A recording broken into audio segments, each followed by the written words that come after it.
ॐ सहनाववतु सहनौ भुनक्तु सह वीर्यं करवावहै तेजस्विनावधीतमस्तु मा विद्विषावहै। ओम शांति शांति शांति। हरि ओम। तो अर्जुन ने कहा कि विस्तार में अपनी विभूतियों के बारे में बताइए, क्योंकि मुझे बहुत उत्कंठा हो रही है।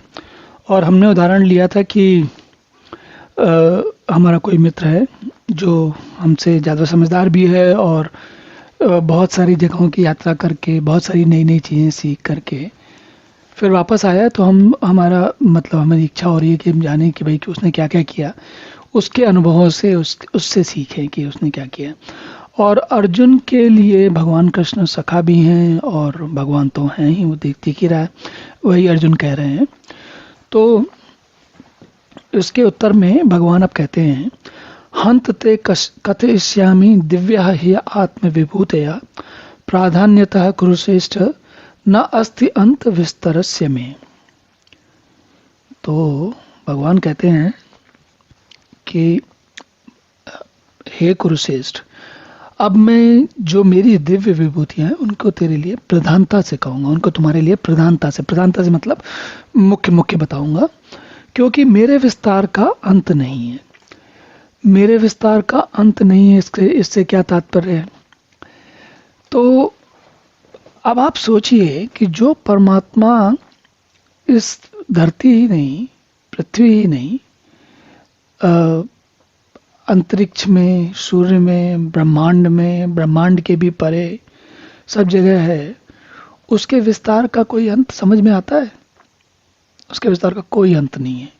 क्योंकि अगर अंत होता तो कम से कम अभी आज तक विज्ञान को जो कुछ पता है उसमें हमें इस ब्रह्मांड के किसी अंत का कोई पता नहीं है। और जब ब्रह्मांड के अंत का पता नहीं तो फिर भगवान के, परमात्मा के अंत का पता कैसे चलेगा? तो और ये भी कहते हैं ही आत्म विभूतियां, मतलब जो मेरी जितनी भी विभूतियां हैं, कौन सी? ऐसी विभूतियां तो बहुत सारी हैं, लेकिन चूंकि तुम्हें बताना है तो इसलिए थोड़ी ही आत्म विभूतियां, मतलब थोड़ी कुछ बता दूंगा। उसका कारण बता दिया भगवान ने कि भाई जो प्रधान वाली हैं वो बता देता हूँ, क्योंकि ऐसे तो बहुत सारी हैं, फिर वो हम लोग महीनों इसी के बारे में बात करते रहेंगे।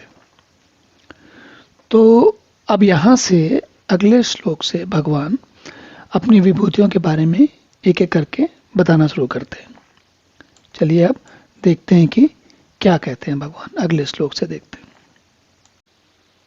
ओम पूर्णमदः पूर्णमिदं पूर्णात् पूर्णमुदच्यते पूर्णस्य पूर्णमादाय पूर्णमेवावशिष्यते। ओम शांति शांति शांति।